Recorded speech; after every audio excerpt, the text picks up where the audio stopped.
वो भाई शाहिद अफरीदी से बड़ा हिटर तो नहीं है ना, पोलार्ड से बड़ा हिटर तो नहीं है, ठीक है, टिम डेविड से बड़ा हिटर तो नहीं है, ठीक है, एंड्रयू रसल से बड़ा हिटर तो नहीं है ना वो। भाई वो लोग भी इंटरनेशनल क्रिकेट में स्ट्रगल करते हैं, जब उनको तेज बाउंसर लग रहे होते हैं वो भी स्ट्रगल करते हैं, हालांकि उनकी फिटनेस लेवल, उनकी जानें देखें कितनी ज़बरदस्त हैं। अस्सलाम वालेकुम। पाकिस्तान टीम अनाउंस हो गई T20 सीरीज़ के लिए, जो न्यूजीलैंड खेले जाना है। 5 मैचेस की वो सीरीज़ है, और जो टीम सेलेक्ट हुई उसमें तकरीबन ज़्यादातर वो लड़के हैं जिनकी डोमेस्टिक की परफॉर्मेंस है, T20 की परफॉर्मेंसेस है। अगर मैं हसीबुल्ला की बात करूं या साइम अयूब की बात करूं, खैर अभी वो टेस्ट सीरीज़ में भी है पाकिस्तान टीम के साथ, लेकिन उन्होंने वनडे में और T20 या लीग्स जहाँ भी खेली बड़ी ज़बरदस्त उन्होंने परफॉर्मेंसेस जो है वो दी हैं।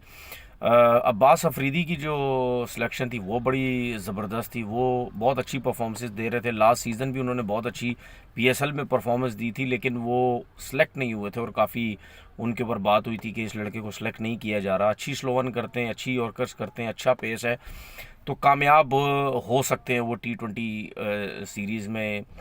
तो बाकी जो वही प्लेयर हैं सारे जो T20 जो खेल रहे थे, लेकिन मोहम्मद हारिस की मुझे समझ नहीं आई। इतने अरसे से वो 2-3 साल से पाकिस्तान टीम के साथ आप इन्वेस्ट करते हैं, और ये जो चीज़ है ये हफीज़ को और वहाब को बड़े अच्छे तरीके से ख़ुद भी पता है कि अगर किसी एक प्लेयर के ऊपर इन्वेस्ट किया जाता है इतने अरसे से, तो उसको फिर खिलाया खिलाया जाता है। आपका ये T20 वर्ल्ड कप भी आगे आ रहा है।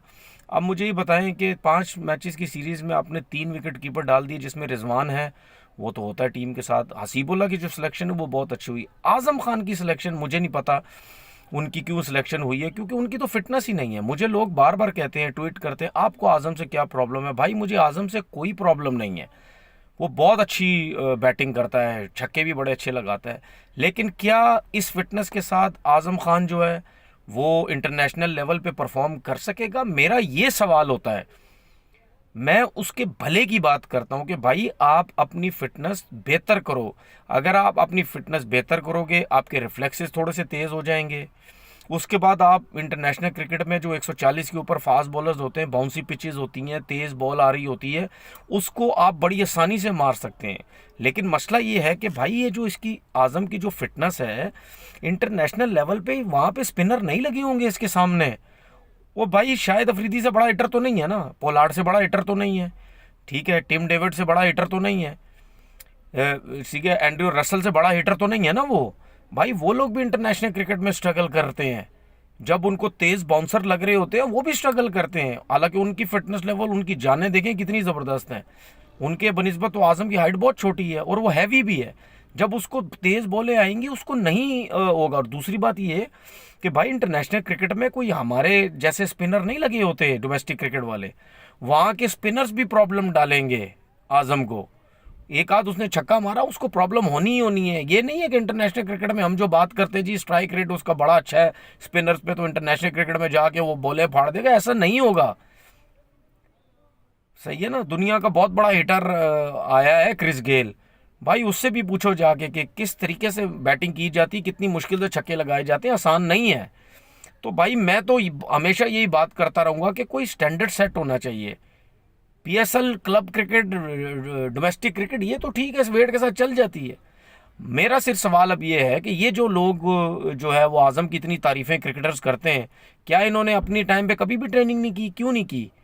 करनी ज़रूरी थी, जिसकी वजह से इंटरनेशनल क्रिकेटर सर्वाइव किए। अब मैंने जिस तरह शान मसूद के बारे में बोला था ना कि जब टीम हारेगी ये कभी भी उसके ऊपर उंगलियां नहीं उठाएंगे क्योंकि एजेंडा था, इसी तरह ही जितने भी क्रिकेटर्स हैं आज़म को सपोर्ट कर रहे हैं, ये देख लेना। मैं जब आज़म नहीं परफॉर्म करेगा ना, मैं उस टाइम भी आज़म की सपोर्ट कर रहा हूँगा। मैं उस टाइम भी यही बोल रहा हूँ भाई आज़म को गलत सेलेक्ट किया गया था, जब तक उसकी फिटनेस सही नहीं होती उसको नहीं खिलाना चाहिए था। लेकिन जो लोग आज़म की सपोर्ट कर रहे हैं ना, वो देखना सारे मुंह बंद करके बैठ जाएंगे, और वही लोग इसके खिलाफ हो जाएंगे, यार इससे तो बल्ला नहीं उठ रहा, इससे तो खेला नहीं जा रहा। यार इंटरनेशनल क्रिकेट आसान नहीं है, ये मजाक बनाया हुआ है।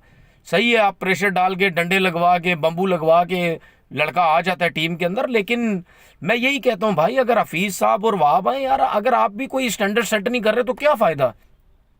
तो यहाँ तो कोई भी स्टैंडर्ड सेट नहीं कर सकता। दूसरी बात ये कि मैंने ट्वीट की थी ऐसी कि मैंने बोला चलो यार मैं भी कहता हूँ बोर्ड में आके चेक करता हूँ कि सिलेक्टर बन जाओगे, तो वो तो लोग बोलने लगे भाई वो मैंने वैसी ट्वीट की थी, ठीक है, मैं क्रिकेट बोर्ड में आना ही नहीं चाहता, ना मुझे शौक है क्रिकेट बोर्ड में आने का।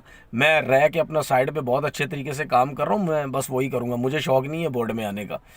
ठीक है, दूसरी बात ये है कि वहाब रियाज साहब के साथ वो क्या कहते हैं इसको, कामरान अकमल बैठे थे। भाई वहाब रियाज साहब, आप ही ने लास्ट जो सलमान भट्ट का सिलसिला हुआ था, आप ही ने बोला था वो कंसल्टेंट हैं, वो सिलेक्टर नहीं है, वो ये है वो है फलाना है। तो वो तो कामरान अकमल भी है, ये वो कौन सा सिलेक्टर है? वो कैसे बैठ गए आपके साथ जाके?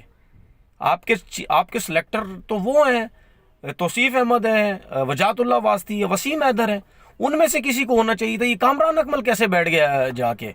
अब मुझे ये नहीं पता कि वो जो 3 हैं उनको पाकिस्तान क्रिकेट बोर्ड से पैसे मिल रहे हैं या नहीं मिल रहे हैं। अगर मिल रहे हैं तो किस काम के पैसे मिल रहे हैं?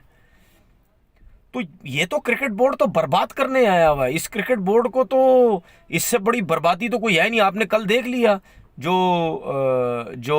वो ऑडियो लीक हुई है ज़का अशरफ की, आपने देख लिया, फैमिलियां डिस्कस कर रही हैं कि बाबर आजम को टीम में होना चाहिए था या नहीं होना चाहिए था। अब सबको पता चल गया कि मैं टीवी पे बैठ के क्या बोलता था, एजेंडा है, उसके अगेंस्ट एजेंडा चल रहा है। तो जब ऐसा क्रिकेट बोर्ड का चेयरमैन जिसकी फैमिलियां बैठ के पाकिस्तान टीम सेलेक्ट कर रही होगी और वहाँ लेडी बोल रही है कि जी उसकी वो बाबर नहीं कप्तान तो क्या हुआ, विराट कोहली भी तो बगैर कप्तानी के खेल रहा है। एक वही लेडी कह रही है जी शाहिद अफरीदी तो वो तो सपोर्ट करता है शाहीन को, वो तो उसके वो जो बोलता है वही शाहीन करता है। हाल चेक करो, क्रिकेट बोर्ड का चेयरमैन फैमिलियों के साथ बैठा और इस किस्म की डिस्कस हो रही है। तो शर्म का मुकाम नहीं है? इससे ज़्यादा शर्म यार इन लोगों को शर्म की है ही नहीं कोई, क्योंकि ये तो वैसे ही बर्बाद करने आए हुए हैं जो है वो क्रिकेट बोर्ड को। तो अब आप लोग बताएंगे कि भाई आपकी जो टीम है T20 को कैसी सिलेक्ट हुई है। अपना बहुत बहुत ख्याल रखिएगा। अल्लाह हाफिज़।